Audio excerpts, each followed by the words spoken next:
Olá, seja bem-vindo a mais uma oficina do Arena Sociológica. E hoje, como fazer um resumo científico. E se você ainda não curte nossos canais, siga a Arena Sociológica e se engaje nessa luta pela ciência na internet. Bem, vocês sabem, o resumo científico é aquele tipo de texto muito comum, normalmente pedido desde a graduação até a pós-graduação, comum para submissão de trabalhos para eventos. Geralmente é um texto em que você está apresentando uma proposta de pesquisa, dados parciais ou até mesmo dados finais e conclusivos de uma pesquisa já realizada. Quando você vê evento e um grupo de trabalho, normalmente a submissão do seu trabalho é um resumo, porque justamente a partir do resumo dá para ter uma ideia do que foi, do que será ou como está a sua pesquisa, e você poderá ir apresentar ela oralmente ou através de papers ou posters em determinados eventos. Então todo mundo me pergunta como fazer um bom resumo. É muito fácil, é muito simples, tá? Primeiro você tem que pensar que o resumo tem que apresentar muito bem seu trabalho, tem que ser direto, tem que ser formatado sempre em um tipo de parágrafo justificado, tá? Sem divisões, sempre objetivamente. Então eu preparei aqui algumas etapas, tá?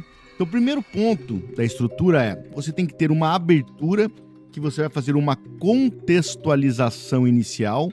Então nessa abertura, a sua função é apresentar para o leitor a origem e a motivação do estudo. Então, dá o exemplo aqui que eu usei como base para nós, né? Este artigo é resultado de uma investigação desenvolvida no grupo de pesquisa, no projeto X, né? Ou seja, onde que é desenvolvida essa pesquisa, com foco na análise do impacto na política de descriminalização de drogas. Usando como exemplo, né? Bem, depois você tem que apresentar, após obviamente a abertura, o tema central. Ou seja, indicar de forma clara o assunto específico do trabalho.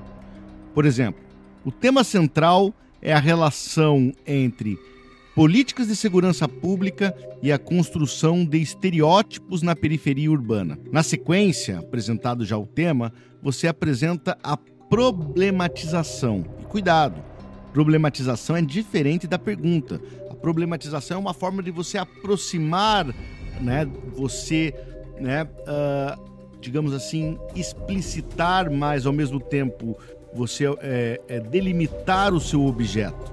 Então você apresenta o seu objeto delimitando ele a partir da problematização. Apontar o problema, então, a lacuna que justifica a pesquisa.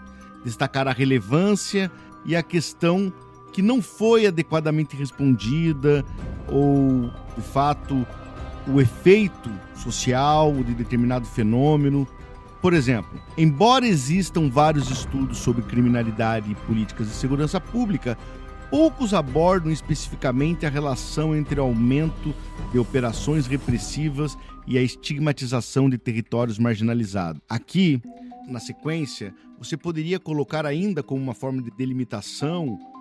Não é obrigatório, portanto, é opcional. A hipótese. Qual é a função da hipótese? A hipótese, que seria o quarto elemento, é, digamos, colocar uma suposição, uma proposição que você vai testar ou verificar na sua pesquisa. Por exemplo, hipotetiza-se que a intensificação das operações policiais em áreas periféricas reforça a percepção de que tais territórios são intrinsecamente violentos, o que pode resultar em práticas discriminatórias e na violação de direitos. Na sequência, e esse sim obrigatório, eu diria mais, determinante, é você apresentar uma pergunta norteadora. Uma pergunta muito clara, objetiva, simples, de modo claro.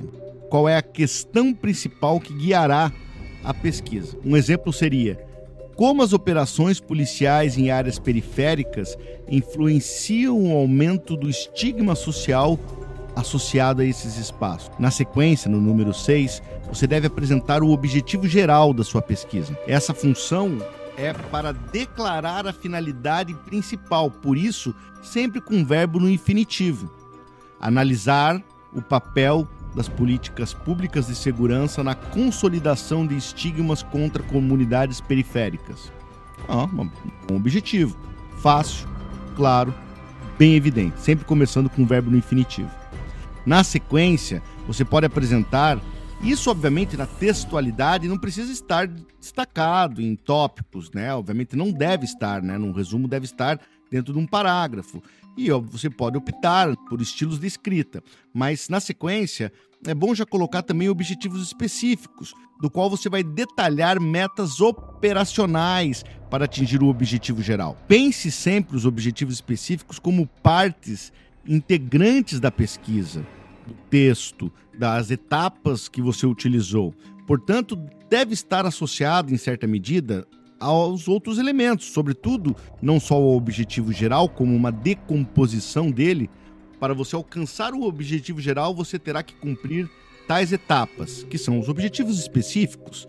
E, em certa medida, é interessante também pensar isso conjunto com a ideia da metodologia e até mesmo numa tese, num artigo, né, num capítulo de livro, associado aos capítulos que vão organizar a textualidade do trabalho completo.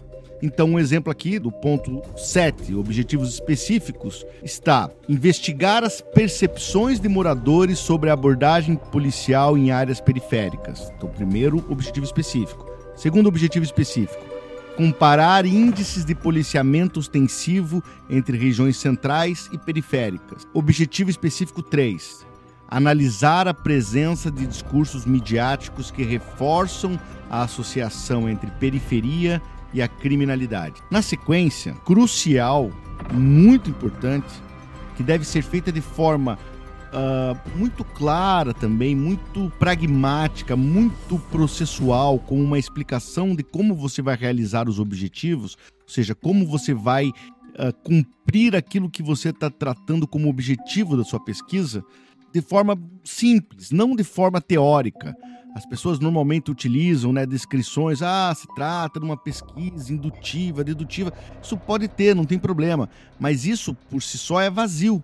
É muito mais interessante descrever os procedimentos dotados para a coleta e análise dos dados, justificar eventualmente as escolhas metodológicas, abordar o que já foi produzido, né? Sempre trazer também no cálculo metodológico o estado da arte, ou informar que o estado da arte será feito, está em qual etapa, se já foi feito, mas isso é uma etapa crucial de qualquer trabalho científico, faz parte do método na medida em que deve ser incorporado como uma etapa inicial, inclusive, da própria pesquisa. Antes de você iniciar a pesquisa, você faz a busca do estado da arte até para perceber a lacuna. Até onde foi a ciência? O que nós sabemos sobre determinado objeto? Se você não fez uma boa análise do estado da arte, significa que você deve parar o que está fazendo e fazer, para você entender o que se sabe sobre aquilo que você quer estudar, o que se sabe daquilo que você quer pesquisar. Será realizado, foi realizado. Então é importante você indicar em qual momento do estado da arte você está, se já foi feito, se não foi feito, se você pretende fazer, e para justamente evidenciar as lacunas. Um exemplo da metodologia é: adotou-se uma abordagem qualitativa com entrevistas semi-estruturadas e a análise documental de relatórios oficiais. A revisão de literatura, estado da arte, focou em estudos sobre criminalização da pobreza, evidenciando a carência de investigações empíricas sobre a estigmatização no contexto de políticas repressivas. Então, ou seja, você vai informar como que você vai cumprir os objetivos que você está traçando para a sua pesquisa. Na sequência, uma rápida indicação sobre uma abordagem teórica, para que você possa situar o leitor quais serão os caminhos analíticos que você optará. Por exemplo, a pesquisa fundamenta-se em criminologia crítica e na sociologia do conflito, apoiando-se em conceitos de marginalização e poder em Foucault e Lacan. Um exemplo rápido, né? E, por fim, possíveis resultados ou resultados efetivos da sua pesquisa. Apresentar ou prever o que você estima como dados, como análises, como achados, como contribuições da sua pesquisa. Um exemplo, preliminarmente, verificou-se que a aplicação de políticas repressivas concentra-se em áreas de maior vulnerabilidade social, resultando em violências simbólicas e reforçando a segregação entre centro e periferia. Assim, o nosso resumo integral, considerando as 10 etapas: abertura, tema central, problematização, hipótese, pergunta norteadora, objetivo geral, objetivos específicos, metodologia, incluindo eventualmente análise do estado da arte, abordagem teórica, resultados ou possíveis resultados, seria algo parecido com isso que eu vou ler para vocês de forma integral.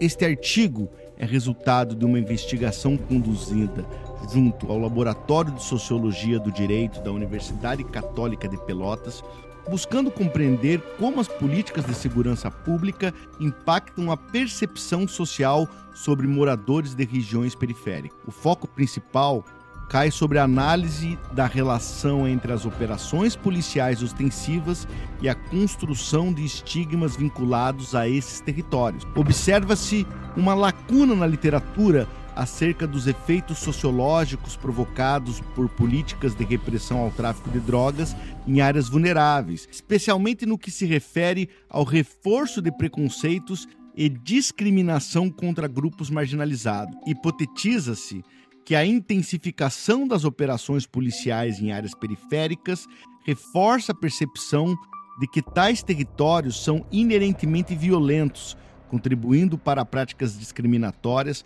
e para a legitimação de violações de direitos humanos. Tem a seguinte pergunta norteadora: de que maneira a atuação policial voltada ao combate ao tráfico de drogas, quando concentrada em territórios vulneráveis, colabora para o aumento do estigma social contra os moradores dessas regiões? O objetivo central é analisar o papel das políticas de segurança pública na consolidação e difusão de estigmas sociais associados aos moradores das áreas periféricas. E possui 3 objetivos específicos: identificar as principais abordagens policiais realizadas em bairros periféricos e seus critérios de seleção, investigar as percepções dos moradores sobre as abordagens, documentando relatos de possíveis abusos e discriminações, examinar o discurso de veículos mediáticos que retratam a relação entre periferia e criminalidade, comparar os procedimentos de policiamento ostensivo em áreas centrais e periféricas para avaliar as possíveis disparidades. O estudo adota uma abordagem qualitativa a partir de entrevistas semi-estruturadas com as lideranças comunitárias e policiais, bem como a análise documental de relatórios governamentais sobre a segurança pública. A análise do estado da arte envolveu uma revisão crítica da literatura nacional e internacional sobre a criminalização da pobreza e a violência institucional, apontando a lacuna de pesquisas empíricas que relacionem a políticas repressivas e a consolidação de estigmas no contextos urbanos. Fundamenta-se em conceitos da criminologia crítica e em diálogo com a sociologia do conflito, utilizando autores como Pierre Bourdieu, Louis Vacan, Michel Foucault, entre outros, que oferecem ferramentas para compreender como o poder e o discurso policial podem legitimar o controle de espaços considerados de risco e estigmatizar seus habitantes. Os resultados preliminares indicam que a aplicação intensiva de políticas de segurança em regiões específicas contribui para uma percepção coletiva de que essas áreas são intrinsecamente perigosas, gerando impactos negativos tanto para as relações sociais locais quanto para o exercício efetivo de direitos fundamentais. Espera-se ainda que a pesquisa promova reflexões sobre possíveis reorientações na formulação e implementação de políticas públicas visando a redução de estigmas e de promoção da cidadania. E com isso você tem aí a totalidade desse resumo, que pode ser maior, menor, de 200 palavras até 500 palavras, mais ou menos essa média. O importante é que contenha muito evidente todas essas etapas e assim você conseguirá certamente lograr êxito em aprovar o seu resumo e assim apresentar a sua pesquisa, sua proposta de pesquisa para os seus colegas, porque é assim que se faz ciência, coletivamente. Meu nome é Akinaton Tokizek Souza, eu sou professor do Programa de Pós-Graduação em Política Social e Direitos Humanos e do curso de Direito da Universidade Católica de Pelotas. Se você gostou desse conteúdo, ajude a divulgar a cultura científica. Indique para colegas, compartilhe, curta e comente, nos dando sugestões e novas ideias para novos projetos e novos podcasts. Muito obrigado. Até a próxima. Para Terceiro. Muito obrigado por ouvir até o fim. Se você gostou desse conteúdo, ajude a divulgar compartilhando. Junte-se às fileiras da luta pela ciência na internet.